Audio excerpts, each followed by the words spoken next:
मरे हुए बलि को शुक्राचार्य ने संजीवनी विद्या के द्वारा पुनः जीवित किया और दिव्य यज्ञ के द्वारा आयुध अस्त्र शस्त्र प्रकट हुए। देवताओं के स्वर्ग लोक में चढ़ाई की, फिर से देवता पराजित हुए, दैत्य विजयी हुए। भगवान नारायण अदिति माता की उपासना से प्रसन्न हुए और वामनावतार लेकर के आज दैत्यराज बलि जब भृगुच में आकर के गुजरात प्रांत में नर्मदा के तट पर यज्ञ कर रहे हैं तो वहां पर जा करके याचना करते हैं और 3 डग की याचना की। 2 डग में ही भगवान वामन ने समस्त नीचे के लोगों को ऊपर के लोगों को नाप लिया। तीसरे डग में बलि ने कहा, प्रभु आप मुझे नाप लीजिए। और इस प्रकार से वामनावतार लेकर के भगवान ने अपनी माता अदिति के पयोव्रत की दिव्य तपस्या को सिद्ध किया था। देवताओं को, अपने भाइयों को स्वर्ग के पद को दिया। अदिति के गर्भ से आए तो सब देवता इनके बड़े भाई हो गए। इनका नाम उपेंद्र पड़ा था, वामन भगवान का एक। आगे मत्स्यावतार लेकर के भगवान नारायण ने सत्यव्रत मनु नाम के ऊपर कृपा की थी ऋषि मुनियों पर महाप्रलय के समय। 9वें स्कंद में ईशानु कथा का वर्णन है, भगवान के भक्तों की कथा का वर्णन है, सूर्य वंश चंद्र वंश का विस्तार है। सूर्य के नारायण भगवान के नाभि कमल से ब्रह्मा जी प्रकट हुए, ब्रह्मा के मन से मरीचि हुए, मरीचि के पुत्र कश्यप हुए और कश्यप के पुत्र सूर्य हुए अदिति के द्वारा, और सूर्य के पुत्र वैवस्वत नाम के मनु हुए। विवस्वान मन सूर्य के पुत्र वैवस्वत मनु हुए और श्रद्धा नाम की पत्नी के द्वारा ये राजपाट कर रहे हैं। पुत्रष्ट यज्ञ करवाया, निसंतान थे, वशिष्ठ इनके कुलगुरु हैं सूर्यवंशियों के। लेकिन एकांत में श्रद्धा पत्नी ने कहा महारानी ने ब्राह्मणों से, हे ब्राह्मणों, यदि आप ऐसी कृपा करो कि हमें कन्या हो जाए, बिटिया हो जाए, तो हम दक्षिणा आपको दूनी देंगे। ब्राह्मणों ने कहा ठीक है, ऐसी बात है। मंत्र बदल दिया, कालांतर में कन्या प्रकट हुई। जो ही सिंहासन पर बैठे हुए महाराज वैवस्वत मनु को ज्ञान हुआ कि पुत्रष्टि यज्ञ करने के बाद बिटिया प्रकट भई, उदास हो गए। महर्षि वशिष्ठ आए, दुखी होकर के कहा, हे भगवान, आप जैसे ब्रह्म ज्ञानियों का वाक्य भी मिथ्या होने लगा। हमने आपके द्वारा पुत्रष्टि यज्ञ का आयोजन करवाया और कन्या प्रकट हो गई।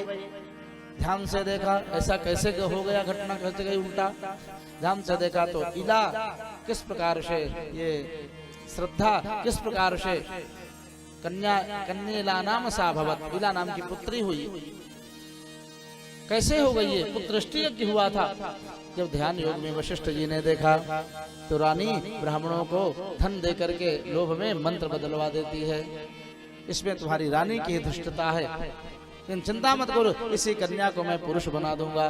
भयंकर तपस्या किया है और इलाही सुद्युम्न के रूप में परिणित हो जाते हैं। लिंग परिवर्तन हो गया सज्जनों। लेकिन एक दिन की बात है, परीक्षित घोड़ों के ऊपर बैठ करके सैनिकों के साथ सुद्युम्न इलावृत खंड में हिमालय के तलाटी में गए। शिव जी के शापित देश में पहुंचे, जो ही घोड़े घोड़ी के रूप में परिणित हो गए। सब सैनिक स्त्री तत्व को प्राप्त हो गए। राजा राजकुमार सुद्युम्न फिर से इला बन जाते हैं। आपस में सब शर्म के मारे नगर में नहीं लौटे। राजा विह्वल हुए। ध्यान योग से वशिष्ठ जी ने देखा, फिर से वो नारी बन गए हैं। शिव जी की आराधना की, शिव जी के श्रापित देश में गए हैं।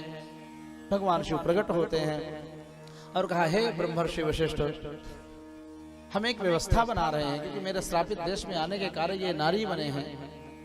आपने तपस्या किया है, उसके फलस्वरूप 1 महीना ये पुरुष रहेंगे, 1 महीना ये नारी रहेंगे। मासं पुमांस भविता मासं स्त्री तव गोत्रजः इति व्यवस्थया कामं सुद्युम्नोऽवतु मेदिनी। सुद्युम्न इस परंपरा नियम के द्वारा अपनी पृथ्वी का पालन करें। लेकिन जब ये पुरुष बन जाते तो राजपाट चलाते, सिंहासन पर बैठते 1 महीना तक। जो 1 महीना स्त्री बन जाते तो शर्म के मारे रनिवास में रहते। नाभ्यनंदत प्रजाः, प्रजा ने अभिनंदन नहीं किया, वन को चले गए इला के रूप में। और वहीं पर चंद्रमा आदि के द्वारा बुध आदि की उत्पत्ति होती है और बुध के द्वारा सज्जनों अनेकानेक प्रकार से चंद्रवंश का विस्तार होता है। इधर सज्जनों फिर से पुत्रष्टि यज्ञ किया है महाराज मनु ने ब्राह्मणों के द्वारा, और 10 बड़े यशस्वी पुत्र उत्पन्न होते हैं। इक्ष्वाकु, नृग, सरयाति, दृष्ट, धृष्ट, करूषकान, प्रशद्र नभग आदि हुए। नभग के नाभाग के यहाँ परम भागवत अम्बरीश जी का प्राकट्य होता है। बोलो अम्बरीश जी महाराज की जय हो। महाभागवतः कृति, इनके भक्ति की परीक्षा लेने के लिए एकादशी के दिव्य अवसर पर पारणा के समय दुर्वासा जी आए मधुपुरी में। वहां पर ये भजन कर रहे थे एकादशी का व्रत लेकर के, और कहा कि जब तक मैं यमुना में स्नान करके ना आऊं तब तक तुम मेरी प्रतीक्षा करो। और जब पारणा का समय जा रहा था तब अम्बरीश जी ने पारणा कर लिया, क्रोध में आ गए। मात्र से जल ही पिया था, संतों ने कहा मात्र भगवत चरणोदक पिया था, गंगा जल पिया था। वशिष्ठ जी की आज्ञा से क्रोध में आ गए दुर्वासा और कहा रे अहो वस्य नृशंसस्य श्रेयोन्मत्तस्य पश्यत यो माम आतिथ्यमायान्तम आतिथ्येन निमंत्रितम। मुझे अतिथि को निमंत्रित करके ये पहले ही भोग लगा दिया। अभी मैं तुझे दिखाता हूँ, बहुत बड़ा भक्त बनता है तू। तुरंत कृत्या का प्राकट्य किया, भयंकर लपलपाती हुई, धकती हुई कृत्या प्रकट हो। जाओ कृत्य, अम्बरीश का वध कर दो, मार डालो। सुदर्शन चक्र प्रकट हुए, कृत्या का वध किया। सुदर्शन चक्र दुर्वासा की तरफ बढ़े। दुर्वासा जो फर्र से आकाश में उड़ जाते हैं और जिस किसी लोक में जाते हैं, इंद्रलोक, वरुणलोक, यमलोक, सूर्यलोक, ब्रह्मलोक, शिवलोक, कहीं भी रक्षा न हुई। यतो यतो धावति तत्र तत्र सुदर्शनम दुष्प्रहसनं ददर्श। उड़ते चले जा रहे हैं, मुड़ मुड़ कर देखते हैं सुदर्शन बड़े वेग से मेरे पीछे पीछे आ रहे हैं। नारायण के शरण में गए, भगवान हे शरणागत वत्सल मेरी रक्षा करो, आपका सुदर्शन मुझे दंडित करने पर तत्पर है। भगवान ने कहा हे ब्रह्मर्षि, मैं परतंत्र हूँ, स्वतंत्र नहीं हूँ, मैं भक्तों के अधीन हूँ।